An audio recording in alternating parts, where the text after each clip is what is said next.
وہ وقت یاد کے قابل ہے جبکہ حواریوں نے عرض کیا، اے عیسیٰ ابن مریم، کیا آپ کا رب ایسا کر سکتا ہے کہ ہم پر آسمان سے ایک خوان نازل فرما دے؟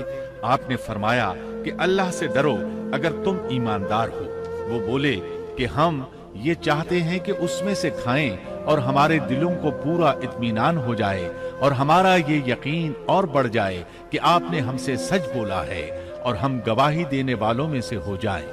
عیسیٰ ابن مریم نے دعا کی کہ اے اللہ، اے ہمارے پروردگار، ہم پر آسمان سے کھانا نازل فرما کہ وہ ہمارے لیے یعنی ہم میں جو اول ہیں اور جو بعد ہیں سب کے لیے ایک خوشی کی بات ہو جائے اور تیری طرف سے ایک نشان ہو جائے، اور تو ہم کو رزق عطا فرما دے اور تو سب عطا کرنے والوں سے اچھا ہے۔ حق تعالی نے ارشاد فرمایا کہ میں وہ کھانا تم لوگوں پر نازل کرنے والا ہوں، پھر جو شخص تم میں سے اس کے بعد کفر کرے گا تو میں اس کو ایسی سزا دوں گا کہ وہ سزا دنیا جہان والوں میں سے کسی کو نہ دوں گا۔ اور یہ اللہ تعالیٰ کی سنت ہے کہ جب منہ مانگا معجزہ آ جائے اور اس کے بعد بھی لوگ کفر کریں تو وہ تمام لوگ ہلاک کر دیے جاتے ہیں۔ آخرکار وہ کھانا اترنے لگا، انہوں نے اس کھانے کو کھایا اور ایمان پر قائم رہے، البتہ ان میں سے ایک نے خیانت کی، اس کا ذکر آگے آئے گا۔ ان مسلسل معجزات کا لوگوں میں چرچا ہونے لگا۔ یہودی عالموں اور بادشاہوں کو اس بات کی فکر ستا رہی تھی کہ لوگ ان کی پیروی چھوڑ کر عیسیٰ ابن مریم علیہ السلام کے پیروکار بن رہے ہیں، گویا ان کی حکومت ڈگمگا رہی تھی، دنیاوی بادشاہت بھی ہاتھ سے نکل رہی تھی اور دینی امور کی قیادت سے بھی ہاتھ دھونے پڑ رہے تھے۔ یہ صورتحال دیکھ کر یہودی عالم یہودی بادشاہ کے پاس گئے، اسے عیسیٰ علیہ السلام کے بارے میں خوف زدہ کرنے لگے، کہنے لگے وہ خود کو یہود کا بادشاہ خیال کرتا ہے اور دعویٰ کر رہا ہے کہ جلد تم سے بادشاہت چھین لے گا۔ بادشاہ کو اپنی حکومت کی پڑ گئی، اس نے حکم دیا اسے سولی پر چڑھا دو۔ اس وقت سزا کا یہی طریقہ تھا، آدمی کو قتل نہیں کرتے تھے، سولی پر لٹکا دیا کرتے تھے، ہاتھوں پیروں میں کیل ٹھونک دیے جاتے تھے، اسی حالت میں لٹکا ہوا وہ ختم ہو جاتا تھا۔ اس طرح یہودیوں نے عیسیٰ علیہ السلام کے قتل کا پروگرام بنایا۔ یہ آپ کے رسول بننے کے 3 سال بعد کی بات ہے۔ انجیل متی کے مطابق یہودیوں نے جس شخص کو عیسیٰ علیہ السلام کے خلاف ابھارا تھا وہ روم کا گورنر تھا، اس کا نام پونتس پیلاطس تھا۔ اس نے اپنے سپاہیوں سے مل کر عیسیٰ علیہ السلام کو گرفتار کرنے کی سازش تیار کی اور عیسیٰ علیہ السلام کے ایک شاگرد یہودا اسکریوتی کو 30 دینار پر جاسوسی کے لیے تیار کر لیا۔ ان دنوں عیسیٰ علیہ السلام مذہبی تہوار فصح منانے بیت المقدس آئے ہوئے تھے۔ یہاں عیسیٰ علیہ السلام نے کھانا کھایا اور اپنے 11 شاگردوں سمیت شہر سے باہر کتسمنی نامی ایک جگہ پر رات گزارنے کے لیے تشریف لے گئے۔ پھر اپنے شاگردوں سے الگ ہو کر اللہ سے یوں دعا کی، اے میرے اللہ، اگر ہو سکے تو یہ پیالہ یعنی موت مجھ سے ٹل جائے۔ اس کے جواب میں تسلی نازل ہوئی۔ علماء کا اس بات پر اتفاق ہے کہ جب یہودی عیسیٰ علیہ السلام کے شاگرد یہودا اسکریوتی کی یہ رہنمائی پر وہاں پہنچے جہاں عیسیٰ علیہ السلام اور ان کے شاگرد تھے، تو ان لوگوں نے عیسیٰ علیہ السلام اور ان کے حواریوں کا محاصرہ کر لیا۔ عین اسی وقت اللہ تعالیٰ نے عیسیٰ علیہ السلام کو آسمان پر اٹھا لیا اور مخبری کرنے والے عیسیٰ علیہ السلام کے شاگرد یہودا پر عیسیٰ علیہ السلام کی مشابہت ڈال دی گئی۔ چنانچہ حکومت کے اہلکاروں، یہودیوں، حتیٰ کہ خود حواریوں نے بھی اسی کو عیسیٰ سمجھ لیا اور اسی کو لے جا کر پھانسی پر چڑھا دیا، جیسا کہ سورۃ النساء میں اللہ تعالیٰ فرماتے ہیں۔ اور اس وجہ سے بھی ہم نے ان پر لعنت کی کہ انہوں نے کہا کہ ہم نے مسیح ابن مریم جو کہ اللہ کا رسول ہے اسے قتل کیا ہے، حالانکہ نہ انہوں نے اسے قتل کیا اور نہ سولی دیا، لیکن ان کو شبہ پڑ گیا، اور جو لوگ اس میں اختلاف کر رہے ہیں وہ خود شک میں ہیں، انہیں حقیقت حال کا کچھ علم نہیں، محض ظن کے پیچھے لگے ہوئے ہیں۔ اور یہ یقینی بات ہے کہ انہوں نے عیسیٰ ابن مریم کو قتل نہیں کیا تھا، بلکہ اللہ نے اسے اپنی طرف اٹھا لیا تھا، اور اللہ بہت زور آور اور حکمت والا ہے۔ عیسائی اور یہودی اس بات پر متفق تھے کہ عیسیٰ علیہ السلام کو سولی چڑھا دیا گیا ہے، لیکن ان میں تھوڑا سا اختلاف تھا یہودی کہتے تھے کہ وہ قتل ہو گئے ہیں، جبکہ عیسائی کہتے تھے کہ وہ 3 دن تک مردہ رہنے کے بعد زندہ ہوئے اور آسمان پر چلے گئے۔ اللہ تعالیٰ نے ان دونوں گروہوں کی تردید کرتے ہوئے فرمایا کہ یہ شک میں مبتلا ہیں۔ در حقیقت یہ لوگ عیسیٰ علیہ السلام کو گرفتار نہ کر سکے تھے۔ بہرحال عیسیٰ علیہ السلام کے آسمان پر اٹھائے جانے کے بعد یہود غالب آ گئے اور دین عیسوی کی اشاعت پر پابندی لگا دی۔ البتہ خفیہ طور پر لوگ اس دین سے آگاہی حاصل کرتے رہے اور یہ سلسلہ 240 سال تک یوں ہی چلتا رہا، یہاں تک کہ ایک بادشاہ نے عیسائی مذہب قبول کر لیا۔ وہ ملک روم کا بڑا بادشاہ تھا۔ اس وقت دین عیسوی خوب پھیلا، لیکن اس بادشاہ نے دین میں شرک والے کچھ طریقے شامل کر دیے۔ ایک روایت کے مطابق وہ 240 سال تک توحید پر قائم رہے۔ یہ بادشاہ قسطنطنیہ پہنچا، وہاں عیسوی مذہب کو اپنے اقوال کے ساتھ زندہ کرنا چاہا۔ اس بادشاہ نے علماء، درویشوں اور پادریوں کو منتخب کیا۔ اس وقت ظاہری اور واضح کفر کے دروازے کھل گئے۔ پھر عیسائیوں کے 3 فرقے بن گئے۔ ایک کہنے لگا ہمارے درمیان اللہ نے اپنی مرضی کے مطابق کچھ عرصہ قیام کیا، پھر آسمان پر چلا گیا۔ ان لوگوں کو یعقوبیہ کہتے ہیں۔ دوسرے گروہ نے کہا ہمارے درمیان اللہ کے بیٹے نے جب تک چاہا قیام کیا اور پھر اللہ نے اسے اپنی طرف اٹھا لیا۔ انہیں نستوریہ کہتے ہیں اور ان کی کثرت ہوئی۔ اکثر نصارہ کا یہی عقیدہ تھا۔ اور تیسرا فرقہ کہنے لگا ہمارے درمیان اللہ کی منشا کے مطابق کچھ عرصے تک اللہ کا بندہ اور اس کا رسول رہا، پھر اسے اللہ نے اپنی طرف اٹھا لیا، اور یہی لوگ در حقیقت مسلمان تھے۔ انہیں موحدہ کہتے ہیں۔ ان کی انجیل میں شرک اب تک نہیں پایا جاتا۔ ان کی انجیل کا نام انجیل برناباس ہے۔ نصارہ کا یہ فرقہ سب سے قلیل تعداد میں ہے۔ ابن عباس رضی اللہ عنہما کہتے ہیں ان دونوں فرقوں نے تیسرے فرقے پر دھاوا بول کر ان میں اکثر کو قتل کر دیا۔ پھر اسلام اسی طرح تنہا، غریب اور کمزور رہا، یہاں تک کہ رسول اللہ صلی اللہ علیہ وسلم کی بعثت ہوئی۔ اللہ تعالیٰ سورۃ الصف آیت 14 میں فرماتے ہیں تو ہم نے مومنوں کی ان کے دشمنوں کے مقابلے پر مدد کی، پس وہ غالب آ گئے۔ سورۃ النساء آیت 157 میں اللہ تعالیٰ کا فرمان ہے اور ان کے یوں کہنے کے باعث کہ ہم نے اللہ کے رسول عیسیٰ ابن مریم کو قتل کر دیا، حالانکہ نہ تو انہوں نے اسے قتل کیا نہ سولی پر چڑھایا، بلکہ ان کے لیے وہی صورت بنا دی گئی تھی۔ یقین جانو کہ عیسیٰ کے بارے میں اختلاف کرنے والے ان کے بارے میں شک میں ہیں، انہیں حقیقت حال کا کوئی علم نہیں ہے، وہ محض ظن کے پیچھے لگے ہوئے ہیں۔ اتنا یقینی ہے کہ انہوں نے اسے قتل نہیں کیا۔ اللہ تعالیٰ نے عیسیٰ علیہ السلام کو قیامت کی ایک نشانی قرار دیا۔ سورۃ الزخرف آیت 61 میں ہے اور یقیناً عیسیٰ قیامت کی علامت ہے، پس تم قیامت کے بارے میں شک نہ کرو اور میری فرما برداری کرو، یہی سیدھی راہ ہے۔ قیامت کے قریب عیسیٰ علیہ السلام آسمان سے نازل ہوں گے اور ان کا نزول اس بات کی علامت ہوگا کہ اب قیامت قریب ہے۔ عیسیٰ علیہ السلام اور نبی کریم صلی اللہ علیہ وسلم کے درمیان اور کوئی نبی نہیں ہے۔ اس لحاظ سے نبی کریم صلی اللہ علیہ وسلم لوگوں سے زیادہ عیسیٰ علیہ السلام کے قریب ہیں، جیسا کہ مسند احمد کی ایک حدیث میں ہے۔ نبی اکرم صلی اللہ علیہ وسلم نے فرمایا انبیاء کرام سب ایک باپ کے بیٹے بھائی کی طرح ہیں، مائیں جدا جدا اور دین ایک ہے، اور تمام لوگوں سے زیادہ عیسیٰ کے نزدیک میں ہوں، کیونکہ میرے اور ان کے درمیان کوئی نبی نہیں ہے۔ نبی کریم صلی اللہ علیہ وسلم اور عیسیٰ علیہ السلام کی درمیانی مدت قریباً 560 سال ہے۔ آپ فرماتے ہیں وہ بہت جلد نازل ہوں گے، جب تم انہیں دیکھو گے تو پہچان لوگے۔ وہ درمیان قد کے ہیں، ان کا چہرہ سفید اور سرخی مائل ہے، ان کے سر کے بال سیدھے ہیں، ان کے بالوں سے پانی کے قطرے گرتے محسوس ہوں گے، حالانکہ ان کا سر بالکل خشک ہوگا۔